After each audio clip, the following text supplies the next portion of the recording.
Bueno, los empresarios siguen presionando al presidente López Obrador. Y el presidente López Obrador ya se está hartando de muchos de ellos.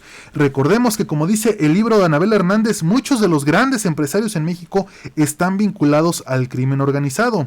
Y no es coincidencia que cuando está más próximo el juicio en contra de Genaro García Luna, el presidente estalló en la manuela de la mañana mandándole un mensaje tanto a los evasores fiscales como a los empresarios que lavan dinero en este país, diciéndoles: ustedes también enfrentarán la justicia de los Estados Unidos. Y tenemos toda la crónica de hoy en Tómala. Obrador estalla contra empresarios y entregará nombres a Trump para juicios por lavado de dinero. Esta es una información de última hora.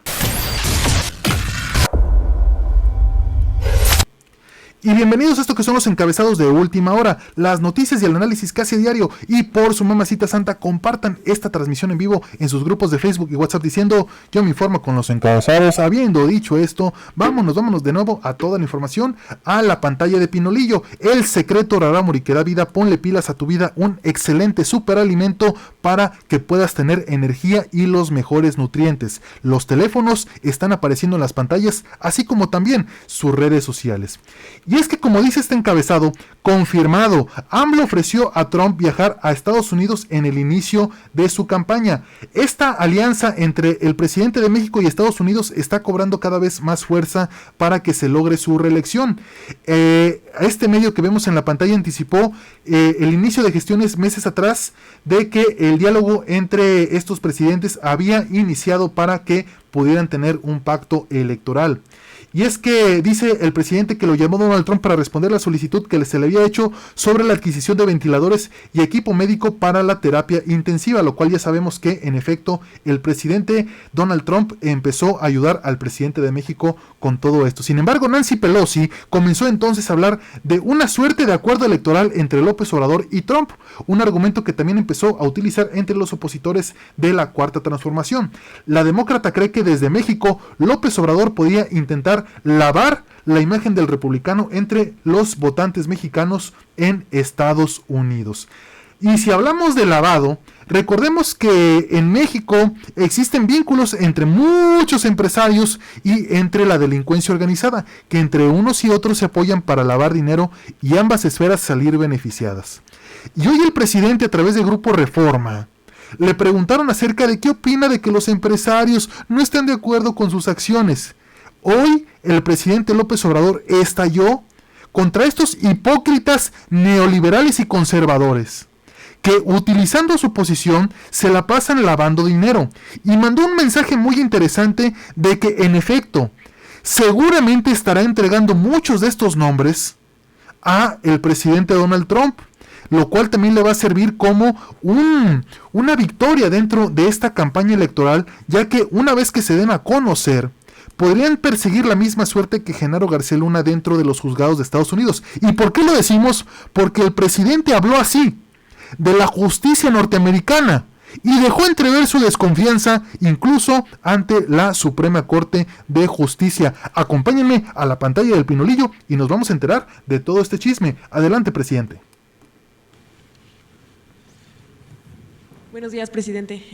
Yo quería preguntarle primero que nada cuál es su opinión sobre la batalla legal que anunció el Consejo Coordinador Empresarial contra el plan energético de su administración. Bueno, están en su derecho, lo hemos dicho en otras ocasiones, el gobierno que encabezo representa a todos los mexicanos.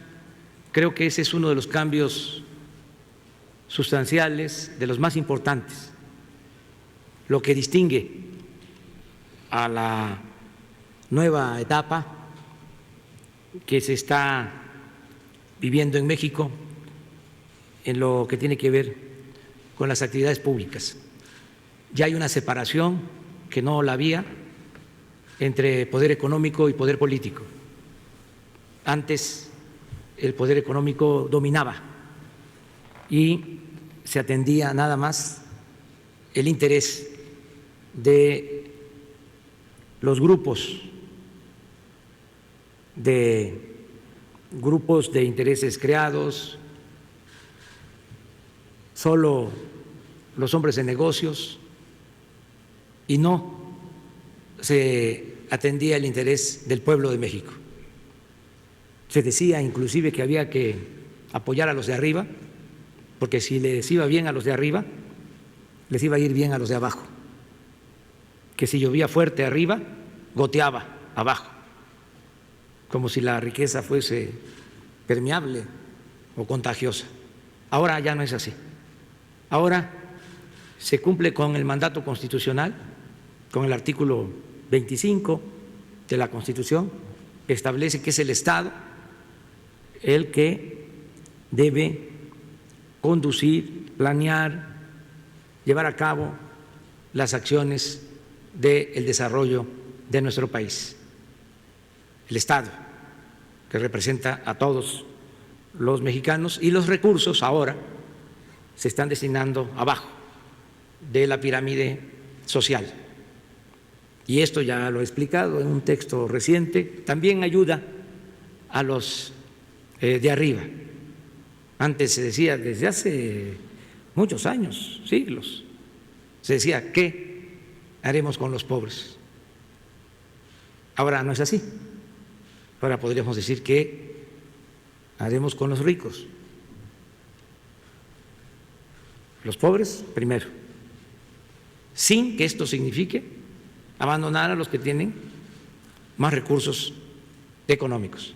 Pero es para explicar por qué el cambio. Entonces, ¿cuál es la inconformidad ahora? Pues se habían apoderado del sector energético, en particular de la industria petrolera y de la industria eléctrica, y estaban conspirando para destruir a Pemex y a la Comisión Federal de Electricidad. Y hay constancia de lo que estoy diciendo. Se entregaron contratos, en el caso de Pemex, se dejó de invertir para que se dejara de producir petróleo, se entregaron estos contratos a particulares con la llamada reforma energética, y según esos contratos, y así lo dijeron, engañando a todo el pueblo, iban a significar más producción petrolera y más beneficios. ¿Cuáles beneficios se obtuvieron? Nada, bajó la producción, acabaron con la industria petroquímica, dejaron en ruina las refinerías, se esmeraron en no construir una nueva refinería en 40 años, aumentaron lo que quisieron, el precio de las gasolinas. En el caso de la industria eléctrica, lo mismo, les entregaron el mercado de la electricidad a particulares, violando la Constitución al inicio, en el gobierno de Salinas. Entregaron contratos a empresas particulares, nacionales, pero fundamentalmente extranjeras, empresas que luego se llevaron a trabajar a los altos funcionarios públicos que les permitieron esas privatizaciones. Hasta un expresidente se fue de consejero de una empresa eléctrica española, de Iberdrola, un expresidente de la República. Contratos leoninos muy favorables a las empresas particulares, tanto en la adquisición de gas como en la compra de la energía eléctrica, dejando de lado a la Comisión Federal de Electricidad con un plan de cerrar las plantas de la Comisión Federal de Electricidad para dejarles todo el mercado a las particulares, al grado de que llegaron a venderle a la Comisión Federal de Electricidad el 50% de toda la energía eléctrica que consumimos en el país. Y también, ¿en qué se beneficiaron los consumidores? Sí, subía y subía el precio de la luz. ¿Por qué entonces no protestaban los que ahora se inconforman? ¿Cómo va a salir adelante el país cómo va a desarrollarse en México, cómo se va a impulsar su industria, sus actividades productivas, si el precio de la luz es más caro que en otras partes del mundo. Es más cara la luz en México que en Estados Unidos. Llegamos, estamos poniendo orden, no ha aumentado el precio de la luz como ellos lo hicieron, pero necesitamos también poner orden y que ya no se siga consumando el saqueo del periodo neoliberal. Entonces, están en todos sus derechos de acudir a los tribunales, como también nosotros tenemos el derecho de hacerlo en el marco de la legalidad vigente y en defensa de los intereses de los mexicanos. Si no ponemos orden, pues va a seguir lo mismo, la corrupción, van a seguir viendo a México como tierra de conquista, como lo hacían. Venían las empresas extranjeras a saquear, saquearon más en este periodo neoliberal que lo que saquearon durante los 3 siglos de dominación colonial. Hicieron lo que quisieron y la verdad me sorprende que algunos, no todos desde luego, empresarios mexicanos defiendan este sistema, este régimen de corrupción.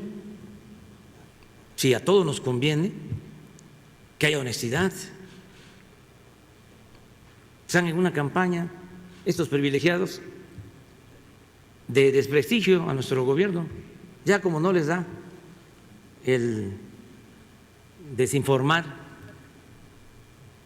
en la prensa de México, ahora han acudido a los periódicos de otras partes del mundo, periódicos famosos, el Wall Street Journal, el New York Times, el Washington Post, el Financial Times, El País.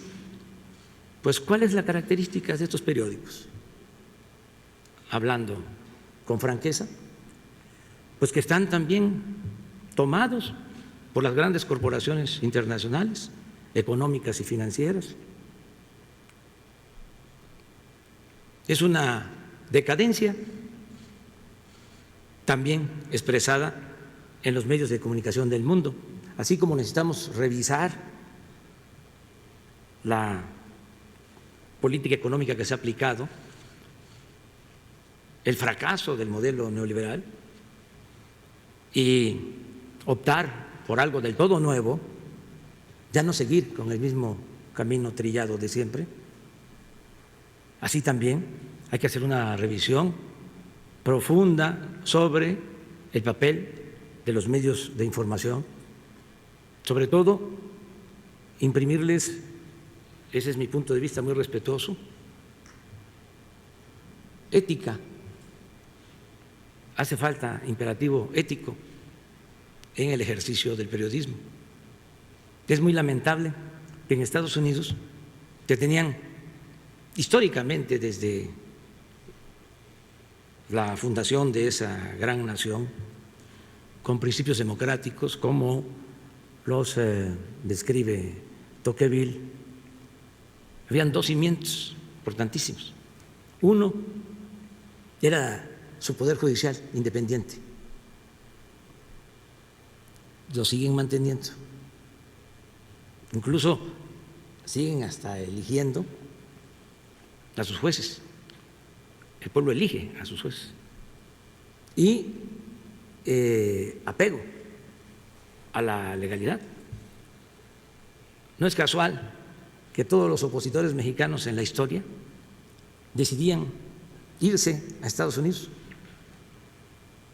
A Hidalgo lo detienen en Coahuila y lo llevan preso y lo asesinan, lo fusilan en Chihuahua, porque iba al norte. Juárez estuvo allá, en Chihuahua, en Paso del Norte, lo que es ahora Ciudad Juárez. como 2 años en el norte. Los Flores Magón, cuando la revolución, allá hacían el periodismo. Madero lanza el plan de San Luis para derrocar a Porfirio Díaz en Estados Unidos, en San Antonio, Texas. ¿Por qué se iban allá? Porque allá si los detenían, los llevaban a un juzgado y los encarcelaban, como fue el caso de los hermanos Flores Magón, que vivieron años, sobre todo Ricardo Flores Magón, en la cárcel, un hombre extraordinario por sus convicciones. Ahí murió. Unos dicen, de acuerdo al dictamen, al diagnóstico, de que por un infarto, otros no creen esa versión y se habla de que fue ahorcado, estrangulado en su celda. Pero con todo los metían a la cárcel. Acá al opositor le aplicaban la ley fuga, era el mátalos en caliente. Entonces, ¿qué tenía Estados Unidos en ese entonces? Y sigue conservando, pues, sus instituciones judiciales independientes. Uy. Y lo otro que era importantísimo, su prensa independiente, libre. Y eso se ha ido perdiendo. Es interesante que conforme pasa el tiempo y más se acerca la cumbre entre el presidente Donald Trump y el presidente López Obrador, están negociando cosas. El presidente López Obrador está dispuesto a apoyar a el presidente López Obrador, como ya lo hemos visto en estos reportajes, en su campaña. Pero también el presidente López Obrador confía en que la justicia en Estados Unidos se ejerza sobre Borolas, sobre Genaro García Luna y sobre estos empresarios. Es por esto que, en cuanto a esta pregunta, el presidente López Obrador contesta acerca de cómo en Estados Unidos sí se ejecuta la justicia y sí son instituciones más libres que en México. Es por esto que hay que poner atención, porque el presidente López Obrador estaría entregando nombres de empresarios que han lavado dinero, incluso en casos vinculados a Genaro García Luna y al comandante Borolas. Y es por esto que seguramente, ya están de estar temblando.